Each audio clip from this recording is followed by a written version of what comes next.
Sa mapagpalayang hapon po sa inyong lahat, may pinaglalamayan kong bata na namatay sa leptospirosis sapagkat hinanap niya ang kanyang tatay at lumusong sa baha. Yung tatay niya hinuli dahil nagkakarakrus. Forthwith, hinuli. Magkano kaya ang tayahan dun sa Caracruz? 125 million kaya? At agad hinuli yung tatay? May namatay na OFW. Pauwi sa Cebu. Namatay dahil sa sobrang bago. Sa Palawan, pinapalayas ng San Miguel Corporation ang mga katutulong. Kapag mahirap ka, mapapatunayan mong mahirap maging mahirap. Pero ang isang kagaya ni Sara Duterte, kahit agkano ang nasabi, hindi nakukulong. Nagpupunta ba sa dahig? Nagpupunta ba sa Australia? Pangkuya-kuya-kuya ba? Yun ba ang dapat? Justice sa mahirap, pero sa mayaman, kakampi mo ang Senado na pinamumunuan ni Chis Traidor Escudero at samahan pa ng Supreme Court na naging kalaban ng bayan.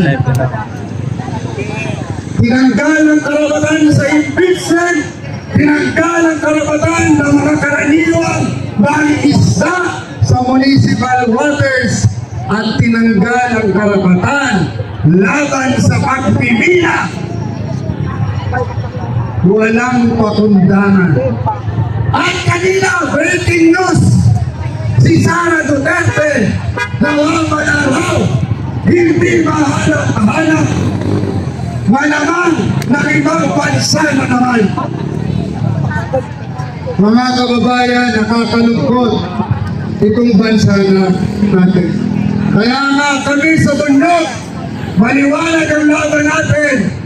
Kapag tiwali, dapat nilalabanan. Si Sara Duterte tiwali, dapat i-convict, dapat patangsigin. Si Chis Escudero tiwali, dapat hindi siya ang Senate President. Alam niyo kung anong dapat sa kanya, sa Presidente? Presidente ng iwagin penal colony ang walang kwenta Senate President na ang forthwith hindi maintindihan. Mga kababayan, papayag ba tayo na ganito na lang ang mangyari sa atin? Sino ang Supreme talaga sa lawag ito? Ang Korte Suprema ba? O ang taong? Kung gano'n, ano ang dapat natin gawin? Labanan, tutulan ang kawalan ng justisya ng Senado, ng Supreme Court, at ng mga dinastiya at papo. Tama na! Sobra na! Natakasukan na kayo! Darating ang panahon, itatapon kayo lahat sa iwain ng taong bayan na gising. Ang mahalaga, tayo ay mula lumalaban at kailangan hindi na muling pipigil. Mabuhay tayo mga kababayan! Iwagulaban natin ang karapatan ng mga bayang Pilipino. Salamat po. Tayong lahat ay patuloy na inilulubog sa utang ng mga kurap na pinuno ng ating bansa. Habang tayo ay patuloy na sinisingil sa samot-samong mga buwis para bayaran ang utang na hindi tayo ang nakinabang. Tama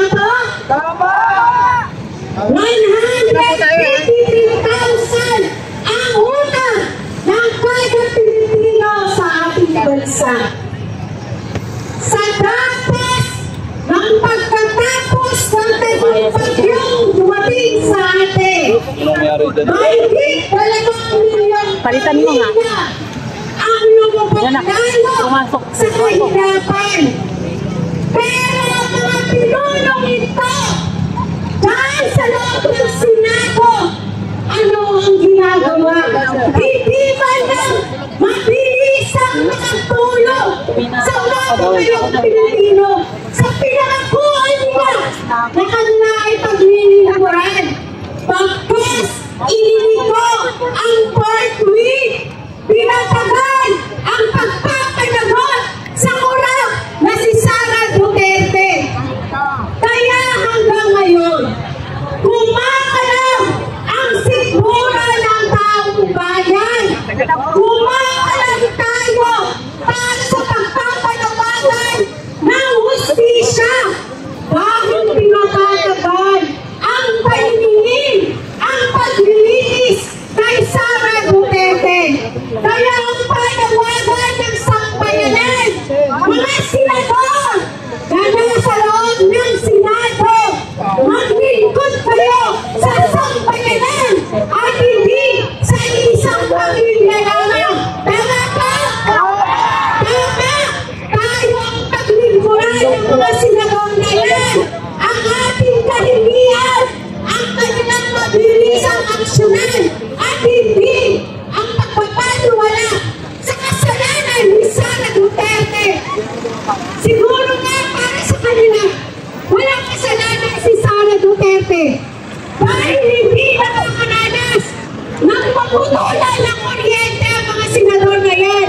Hindi sila nakakaranas, nawalan sila ng servisyo ng tubig. Hindi sila nakakaranas ng pipila gabi pa lang sa mga ospital para makatanggap ng mga serbisyong pangkalusugan.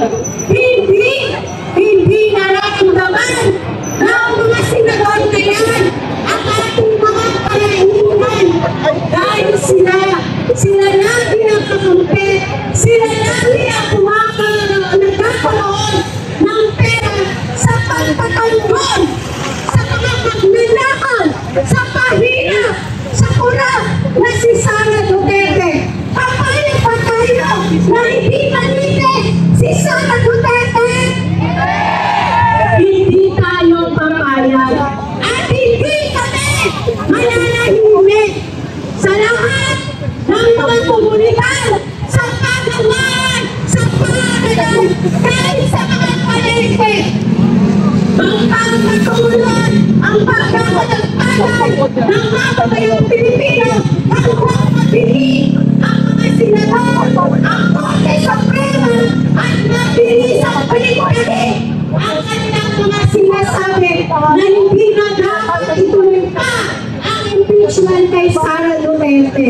Dahil kahit umulan, kahit umalaw, kahit pinagpalang pamapunte, maniningil at maniningil kami.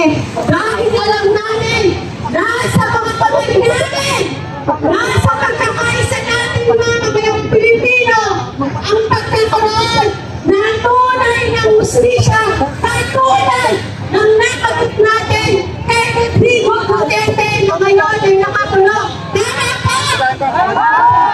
Kaya sa lahat ng mga senador na nasa loob at nag-uusap, pakinggan niyo ang panahinan ng sambayan ng Pilipino. Dahil kung hindi, kasama kayo sa hinalapan namin para ma-impeach at mawalahin kayo sa inyong pwesto dahil alam namin ang pagkampiyo kay Sara Duterte ay pagpapanatili pa lalo ng kahirapan, ng paghutuman at kawalang hustisya sa sambayan ng Pilipino.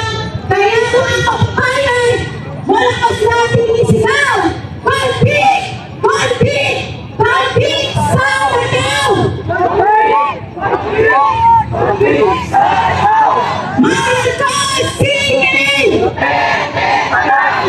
Duterte panagutin! Palpik!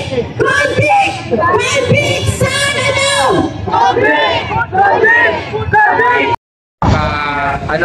Daspat sa Magandang hapon sa lahat. mga lalo na sa mga senador ang investigasyon kahit na inahandang inilagay ng sambayan ng Pilipino, hindi inilagay ni Sara Duterte at ni Bongbong Marcos. Ibig sabihin, yung tiwala na ibinigay ng mga mga Pilipino ay dapat kampanan ng Senado ang kanyang tungkulin at posibilidad sa sambayan ng Pilipino, hindi kay Sara Duterte. Tama po ba? Kasi hindi naman si Sara naglagay sa kabilidad. Ang naglagay dyan ng mamamayan Pilipino, ang sinasahod ng mga senador ay kanyang sabihin ng sipag ng edukasyon at ng mamamayan Pilipino. Isipin mo mga kasama, mula ng maupo ang naman ng Sara Duterte ay pinanggalan ng karapatan ang mga driver at mga operito upang magserbisyo sa sambayan ng Pilipino upang mabuhay ang pamilya nito.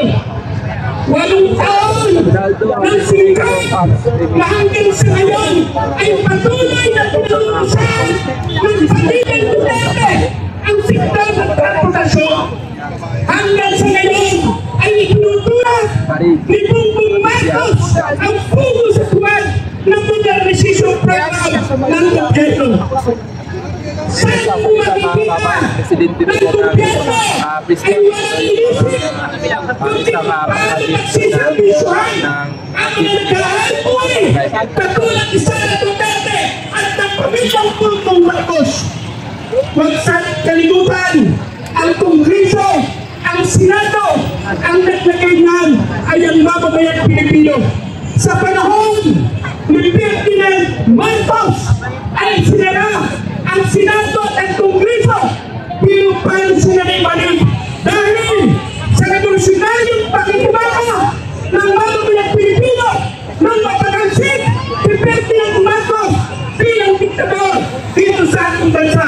Hindi na winwili ang mga driver at mga operito na humantong sa patuloy na panawagan na kailangan ng patalsigin hindi lamang si Sara Duterte kundi si Bongbong Marcos dahil hindi na nagsisilbi sa interes at kapakanan ng mamamayang Pilipino.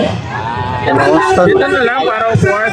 Atas lang pala di kahirapan ay patulong din ang Bunjapit sa likta ng imperialismo, nationalismo at ang burokratang kapitalismo. Kailangan ay hindi umunod ang panghihinuwi at bayan ng mga Pilipino hanggang patuloy pinuproteksyonan ng Senado at gobyerno ang mga magnanakaw sa kaban ng ating bayan. Kailangan ay hindi umutad ang pagkikinuwi at kalagayan ng ating mamamayan. Isipin niyo mga kasama, isang driver na huli sa Cebu, pinusasan, kinulong sa simpleng violation lamang. Pero si Sara Duterte na nagtakaw ng 612 million na kung saan ay dapat ginamit sa usapin ng rehabilitation ng mga patuloy na reparation, sa usapin ng katiyakan sa kanayarahan at usapin ng pagkalusugan. Pinuproteksyonan ng Senado at gobyerno. Walang kaasahan ang mamamayang Pilipino. Tandaan po natin, ang kasinsanan sa Pilipinas ay ang walang presidente, ang pinataksik dahil sa determinasyon at sa masamang pakikibaka ng mamamayang Pilipino. Napataksik natin si Ferdinand Marcos, napataksik si Era Estrada, hindi maminginin ang mamamayang Pilipino. Napataksikin ang kasalukuyan ng nasagot ng Kongreso sa nalalaman katulad ni Bongbong Marcos at ni Sara Duterte. Pagpupunayin sa lahat ng mga tayo at pamamayan na patuloy na nanginitilan, patuloy na nakikibaka para sa tulad ng demokrasya, kalagayan ng subiranya ng ating bansa. Maraming salamat. Sa lahat na nananawagan, i-convict si Sara Duterte.